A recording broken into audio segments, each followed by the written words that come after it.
how to find your real freedom from anxiety.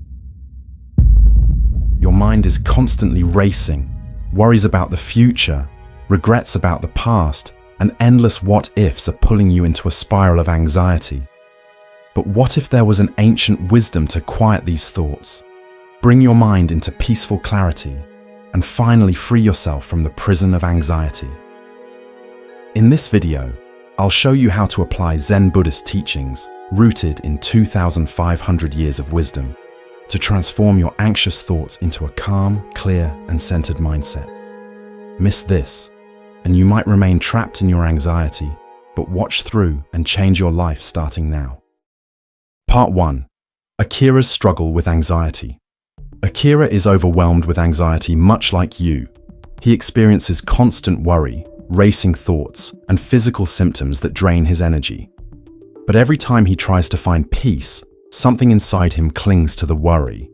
It's not that Akira lacks information about anxiety. He reads articles, watches videos, and even tries various techniques. But despite all of that, his mind remains in its anxious state. When he attempts to relax, he finds himself mentally rehearsing worst-case scenarios instead of being present. Every time he plans to start meditating or practicing mindfulness, his brain pulls him back into the familiar territory of worry and fear. He's stuck in a cycle of anxiety and mental exhaustion, and the worst part is he knows exactly what's happening, but can't seem to break free. This isn't just an Akira problem, it's a universal one. It's the mind's way of trying to control uncertainty. Every time we face the unknown or uncomfortable feelings, our mind seeks the illusion of control through worry, planning, ruminating, even catastrophizing. Akira feels like he's battling himself, and no matter how many anxiety reduction techniques he tries, they never last. He's starting to realize he needs something deeper, something more grounded than temporary relief techniques. In Buddhist philosophy, the anxious mind is often compared to a pond disturbed by a storm, with waves of worry making it impossible to see clearly. The Buddha once said, "Your suffering is not caused by the way things are, but by your thoughts about the way things are." This is exactly what's happening to Akira. His own thoughts are causing his suffering. His mind constantly pulls him away from the present moment towards worries about what might happen. The ancient Zen masters understood this battle and developed methods to calm the mind, bringing it into peace, presence, and acceptance. What Akira is experiencing is the first noble truth of Buddhism, the truth of suffering, or dukkha. The mind by nature seeks certainty and control. It rejects impermanence and change.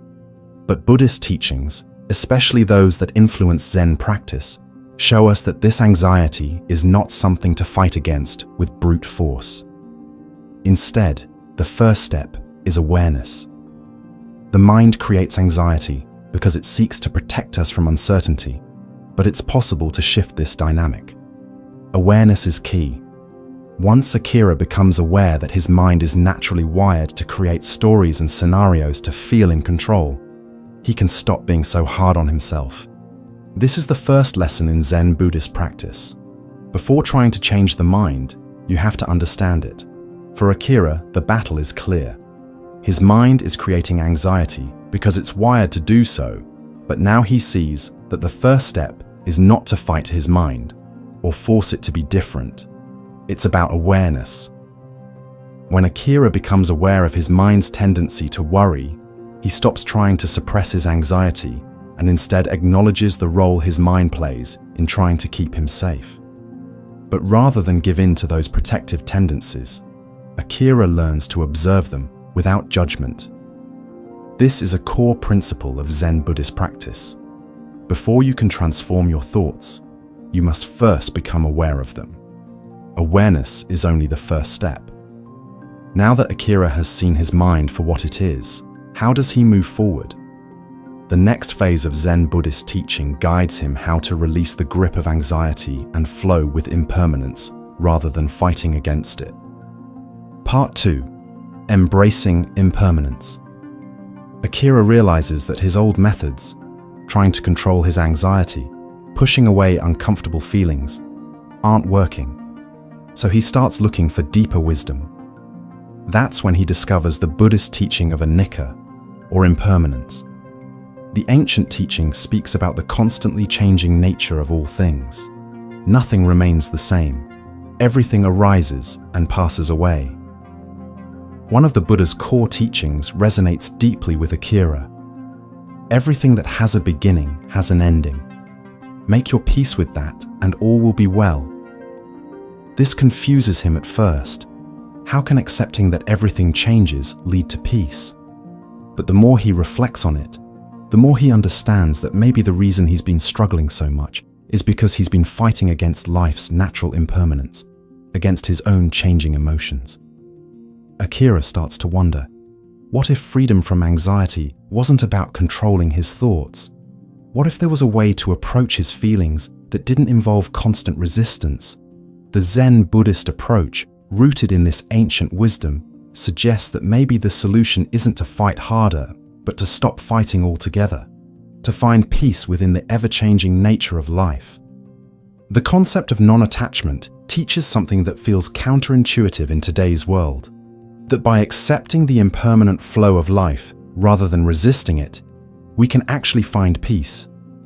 It's not about giving up or being passive, it's about aligning ourselves with the true nature of reality.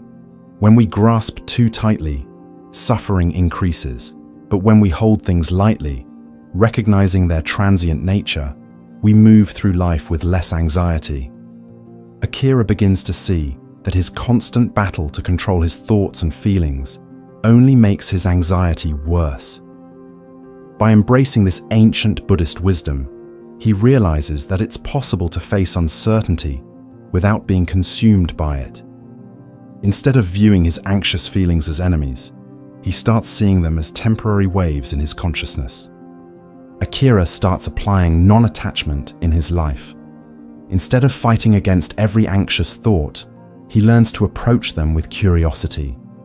When anxiety arises, whether it's about work, relationships, or the future, he pauses and reminds himself not to resist it. He accepts that uncomfortable feelings are part of life's flow, and in doing so, he releases the inner struggle. This shift makes his anxiety feel lighter. Where once he battled with himself to control his thoughts, he now feels a growing sense of peace in the process.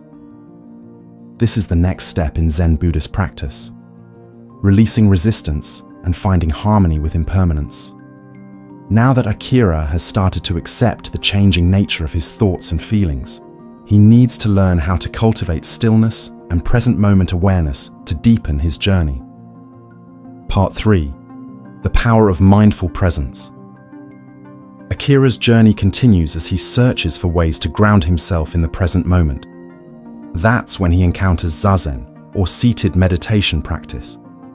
At first, the idea seems simple, just sitting in awareness of the present moment. But as Akira tries it, he discovers how difficult it is to stay present while his mind pulls him toward past regrets or future fears. He's used to constant mental activity, to thinking that doing more is the solution.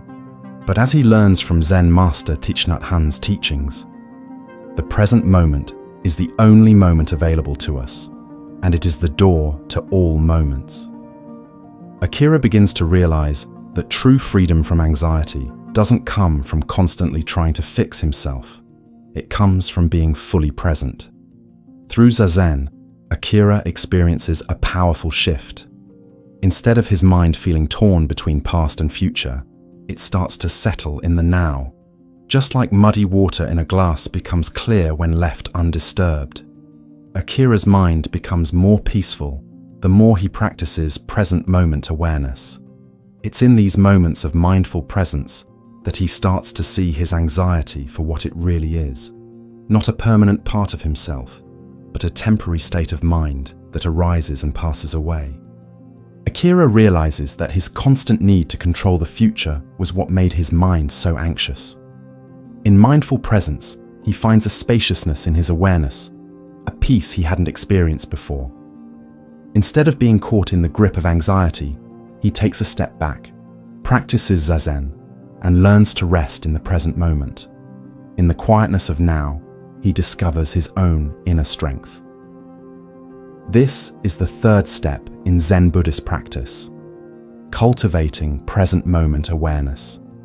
Akira begins to embrace the idea that mindfulness, like the lotus flower growing in muddy water but remaining clean and beautiful, provides the foundation for transformation. Just as the lotus flower rises through the mud to bloom in purity, Akira realizes that his anxious thoughts, the very things that cause stress and suffering, can become the ground for his awakening. By practicing mindfulness daily, he not only calms his mind, but also develops a steady awareness. Now, when anxious thoughts arise, his mind remains spacious, and he's able to observe them with a calm, compassionate attention. But mindfulness alone isn't enough. Akira has learned how to be present with his thoughts, but now he must take that present awareness and turn it into compassionate action. Part 4. Turning awareness into compassionate action. As Akira continues practicing mindfulness, something begins to change. His mind, once dominated by anxiety, becomes a source of wisdom and compassionate response. He recalls the teachings of loving-kindness meditation, where practitioners cultivate genuine care for themselves and others. The Buddhist tradition believes in a deep connection between awareness and compassionate action. One cannot exist fully without the other. Akira realizes that mindfulness has given him presence, but now it's time to turn that awareness into intentional, compassionate response to his anxiety. Much like Zen practitioners who apply their mindfulness to everyday activities, Akira starts to see his anxious moments as opportunities for self-compassion. With patience and kindness toward himself, every anxious thought becomes an invitation to practice. He understands that he doesn't need to eliminate anxiety completely. Instead, he can meet it with a compassionate heart. The Buddhist teaching of karuna, compassion, shows that true transformation comes from how we relate to our suffering. If the mind is aware but harsh, suffering increases. But if the mind is both aware and kind, healing begins. In the same way, Akira learns that his mindfulness needs to be infused with self-compassion. Meditation without compassion can become another form of self-criticism, and compassion without awareness can miss the deeper patterns of the mind. The key is balance. The Buddha's wisdom shows him that when both are aligned, he can transform his relationship with anxiety without feeling overwhelmed. The fourth step in Zen Buddhist practice is compassionate action. Akira realizes that his freedom from anxiety doesn't come from never feeling anxious again. It comes from meeting each anxious moment with kind awareness. He begins to approach his work, relationships, and personal challenges with this compassionate presence, giving each difficult feeling space to be acknowledged without judgment. As a result, he finds that the anxiety he once dreaded now seems more manageable, and he moves through it with gentle determination. Akira is no longer fighting against himself. He's present and compassionate, like a Zen practitioner mindfully washing dishes, not rushing through to get to something better, but fully engaged in each moment with accepting awareness. But even with mindfulness and compassion, there's one more essential piece to the puzzle. Part 5. The path of continuous practice. Akira has been making steady progress. He's learned to calm his mind through present moment awareness, and he's started to meet his anxiety with compassion rather than resistance. But as the days go by, he finds himself growing impatient. Despite his practice and effort, anxiety still arises, and sometimes it feels just as intense as before. The frustration builds, and Akira begins to wonder if he's doing something wrong. That's when he remembers the Zen teaching of Shoshin, or beginner's mind. The path of practice is not linear. It unfolds gradually through consistent, patient effort.